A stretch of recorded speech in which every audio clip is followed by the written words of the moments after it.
পাকিস্তানের প্রধানমন্ত্রী শেহবাজ শরীফ বলেছেন, ভারতের বিরুদ্ধে সাম্প্রতিক যে সামরিক হামলা চালানো হয়েছে তা ১৯৭১ সালের যুদ্ধের প্রতিশোধ।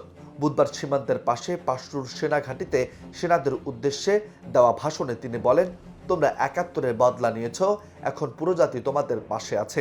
পাকিস্তানের দ্য ডন নিউজের প্রতিবেদনে এই তথ্য জানানো হয়েছে।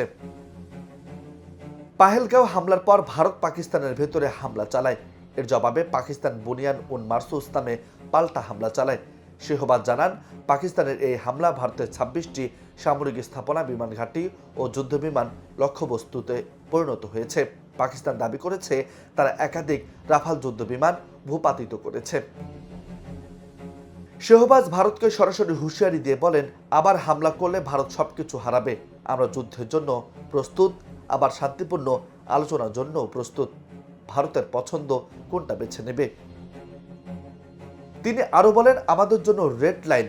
যদি আমাদের নীলম ঝেলম প্রকল্প ধ্বংস হতো তাহলে আমরা বাকলিহার সহ ভারতের বড় বড় বাঁধ উড়িয়ে দিতাম। তবে যুদ্ধের সঙ্গে শান্তির কথাও বলেন তিনি। কাশ্মীর ও পানির সমস্যায় আলোচনার প্রস্তাব দিয়ে বলেন, এসো আগুন নেভাই, বসে কথা বলি।